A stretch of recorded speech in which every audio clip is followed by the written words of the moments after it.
Eh bien, bonjour à toutes et à tous, j'espère que vous vous portez à merveille aujourd'hui en ce samedi matin ensoleillé, et oui, vous ne rêvez pas, il y a bien une petite, entre guillemets, vidéo comics sur la chaîne. Oui, je ne suis pas le plus grand amateur de comics, donc je tiens à désacraliser la chose. C'est Anto qui m'a redirigé vers les 3 premiers comics que je vais vous présenter. Et par ailleurs, je crois que je les ai achetés avec lui, mais également avec Comics Guardian et The Serial Vlogger. Eddie, je vous fais bien évidemment des petits bisous. Et donc je vais vous présenter 3 comics de Moon Knight de Jeff Lemire et un autre donc de Moon Knight Legacy. Et on va un petit peu en parler parce qu'en fait, là aujourd'hui, normalement, si je ne dis pas de bêtises et si mon planning est bien fait, nous sommes le week-end juste avant la sortie de la série Moon Knight, donc qui sort le mercredi 30 mars sur Disney+.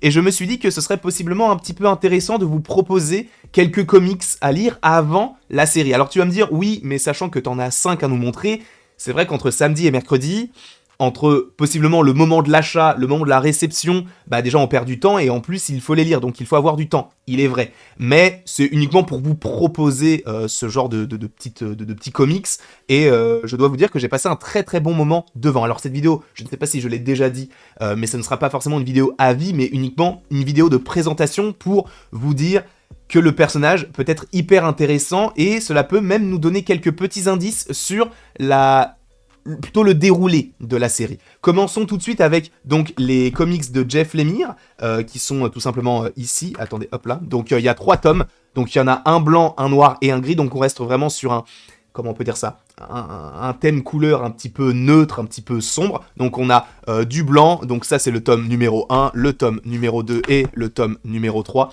Et honnêtement, il faut s'accrocher. Il est vrai que c'est un petit peu compliqué au niveau de la compréhension parce qu'en fait, il faut savoir que, pour vous rappeler, le personnage de Moon Knight, c'est donc Mark Spector qui est atteint d'un TDI, donc un trouble dissociatif de l'identité. Donc de temps en temps, il est Mark Spector, puis il devient Jack Lockley, puis il devient Moon Knight, puis il devient Stephen Grant. Donc Stephen Grant et Mark Spector, on sait qu'on les verra de toute façon dans la série Moon Knight par rapport aux différents trailers. Et c'est vrai que on en apprend beaucoup plus donc dans ces différents petits comics. Alors honnêtement, visuellement, au niveau de l'esthétique, etc., moi je trouve ça hyper intéressant, hyper beau. Il y avait notamment une scène dans le tome 3 qui était hyper bien réalisée. Déjà, il y a ce genre de scène. Vous voyez, en gros, pour lire un comics, il faut lire évidemment de gauche à droite et de bas en haut. Et en fait, t'as des planches, du coup, qui sont inversées. Donc par exemple, désolé, je suis vraiment pas du tout habitué à ça, mais je veux juste vous montrer en fait un petit peu le comics.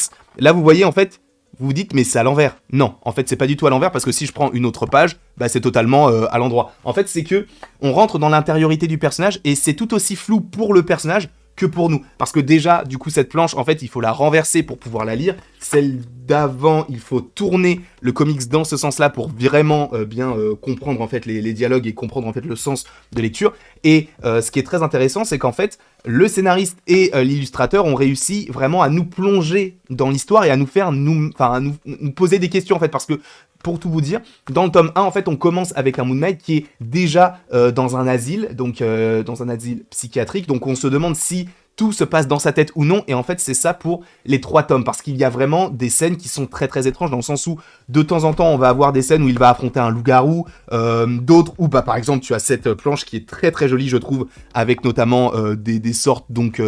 ce ne sont pas des Anubis, parce que Anubis c'est un personnage, mais ces sortes de loups-garous un petit peu humanoïdes avec des ailes d'ange. Enfin bref, tu vois un New York vraiment post-apocalyptique avec du sable, etc., avec une pyramide et tout.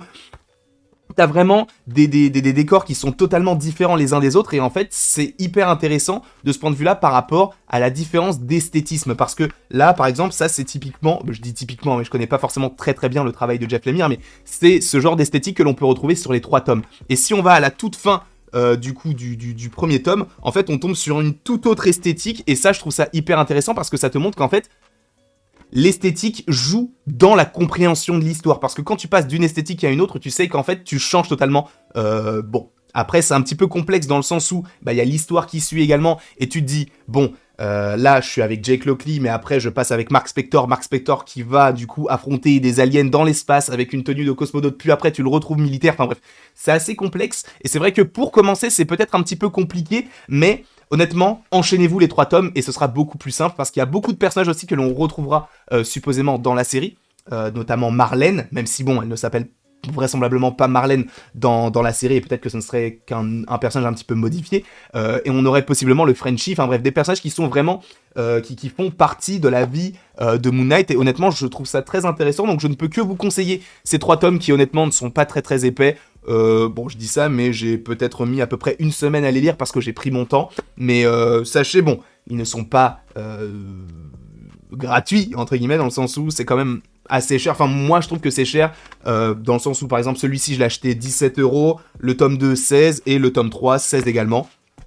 Et ce sont des comics que j'avais notamment achetés à Album, enfin anciennement Album, maintenant c'est un autre nom, je ne sais plus comment ça s'appelle exactement, mais c'est dans le 5e arrondissement de Paris, donc c'était les 3 tomes que j'avais achetés, donc en lien avec Moon Knight, et c'est vrai que en français, j'avais pas trouvé d'autres comics qui pouvaient totalement en parler, parce qu'il y a beaucoup de comics en anglais, même si, quand j'étais, pour tout vous dire, quand je voulais financer mon décor, j'avais des comics de Moon Knight, et j'ai dû les vendre pour pouvoir récupérer un petit peu de sous, et j'avais notamment des comics qui étaient un petit peu différents de ce qu'on pouvait trouver dans ces comics-là, et justement, après, je vais vous parler de Legacy.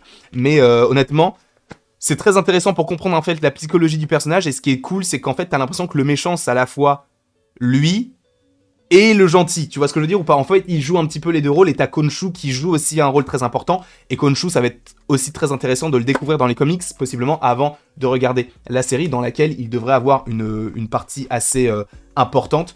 Et voilà.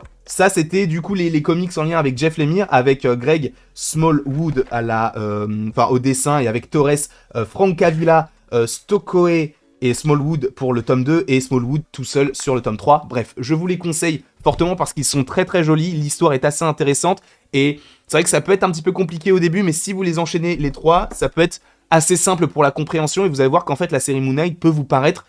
Enfin, je dis ça, mais j'ai toujours pas vu les épisodes, mais ça pourra possiblement vous paraître un petit peu plus simple au niveau de la compréhension, de savoir qui est Stephen Grant, qui est Mark Spector, comment est-ce qu'il est devenu Moon Knight, etc. Donc on revient vraiment à la genèse du perso. Et c'est assez cool parce que c'est un petit peu différent, sachant qu'il me semble qu'en plus de ça, je crois que c'était dans le tome 2, à la toute fin, voilà, c'est ça. À la toute fin, en fait, ce qui est cool, c'est que ça finit sur une scène, je vais pas vous la montrer, mais après, tu rentres directement vers une autre sorte de comics qui est beaucoup plus ancienne et qui date de 1980. Et donc t'as un esthétique un petit peu différent. Moi, c'est le genre d'esthétique que je n'aime pas forcément dans les comics, ça me sort un petit peu, sachant qu'il y a beaucoup dans ce genre de comics de sous-texte, entre guillemets, une sorte de voix off qui est présente, et je suis pas forcément trop fan de ce principe-là, sachant que c'était le cas notamment dans Eternals de Jack Kirby, qui était vraiment assez conséquent. Moi, j'étais pas trop fan de la chose, mais ce qui est cool, c'est que dans l'histoire d'avant, en fait, tu comprends la différence, ou plutôt tu vois la différence entre le comics qu'il y avait avant et son histoire. Tu voyais qu'en fait, c'était pas forcément dans sa tête, mais c'était lui qui jouait différents rôles pour être présent à toutes les situations, on peut dire, sociales, entre guillemets, dans le sens où il était Stephen Grant, le riche, Moon Knight de la classe moyenne, et donc le Drake Lockley qui était plus dans les bas-fonds de New York. Et c'était hyper intéressant parce qu'en fait, c'était vraiment lui qui jouait les rôles. Là, ils ont essayé de changer un petit peu l'image de Moon Knight en faisant un personnage qui n'est plus vraiment conscient de tout cela et qui va agir sans forcément avoir conscience de tout ce qu'il fait avec ses autres personnalités. Là, on arrive sur du Legacy, donc ça c'était un petit peu plus cher, on était sur 20€ l'unité. Alors cela, pour un souci de rapidité d'envoi, je les ai achetés sur Amazon, mais c'est vrai qu'il faut privilégier peut-être les commerces de proximité.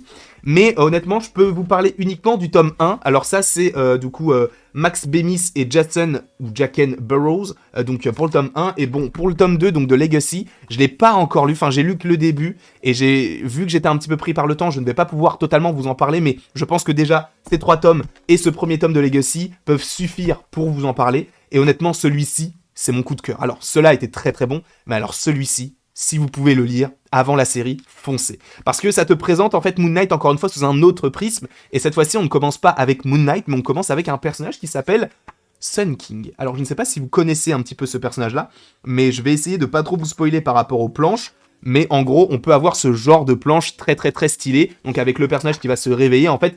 Sun King, même si on en fera sûrement une vidéo pour apprendre un petit peu son histoire, pour moi, il correspond possiblement au personnage d'Arthur Harrow dans la série Moon Knight, donc qui sera joué par Ethan Hawke. Et en gros, c'est tout simplement Là où Moon Knight est la représentation humaine et terrestre de Khonshu, donc le dieu de la lune, là, Sun King, c'est le représentant du dieu donc du soleil, qui n'est autre que Amon-Ra, donc le père de Khonshu. Donc c'est hyper intéressant, et tu vois que durant des millénaires, ils se sont affrontés sur Terre avec différents représentants, et c'est hyper intéressant. Sun King, c'est un méchant que j'aimerais trop voir dans le MCU. Alors, il est très violent, il est très trash, etc.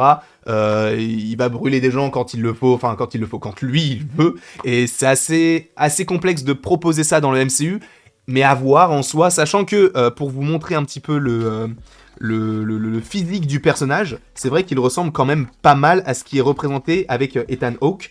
Voilà. Pour vous dire, en gros, ce personnage de Sun King, c'est celui-ci, avec les cheveux un petit peu longs. En plus de ça, derrière lui, il a des adeptes, il est lié à la mythologie, etc. Donc je me dis, peut-être qu'ils ont un petit peu changé le personnage de Arthur Harrow dans la série, qui est justement un personnage un petit peu secondaire de l'histoire de Moon Knight. Donc peut-être qu'ils vont le réadapter et faire en sorte qu'à la fin, il y ait un combat entre Moon Knight et Sun King, et ça pourrait donner un truc juste incroyable. Enfin bref. Là, on a des comics qui sont très intéressants. Bon, encore lui, je peux pas vraiment en parler, mais je vais m'empresser de le lire et je vous en parlerai sûrement dans un 100% Marvel dans le Comics Time.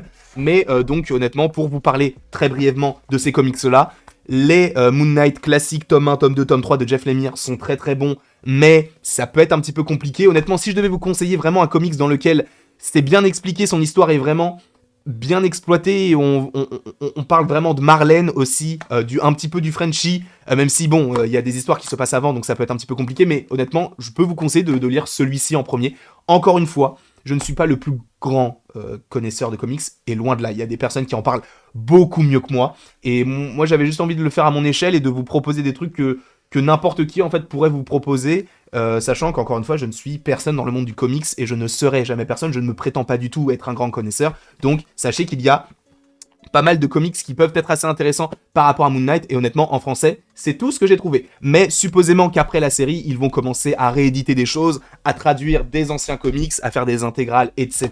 Et ça serait très intéressant, en tout cas pour ma part, pour me renseigner un petit peu sur le projet Moon Knight et qui est réellement ce personnage-là, sachant que j'avais, comme je vous l'avais dit précédemment, lu des comics en lien avec ce personnage et je l'avais kiffé, et ce depuis que je suis tout petit. Donc là, le fait de me dire que là, dans quelques jours, il y a la série qui va arriver, ça me hype de fou. Bref, en tout cas, merci beaucoup d'avoir regardé cette vidéo. N'hésitez surtout pas à l'aimer, à la partager, à la commenter et à vous abonner. Cela me ferait évidemment extrêmement plaisir. Et après toute cette longue vidéo, il ne me reste plus qu'à vous dire à la prochaine pour la prochaine.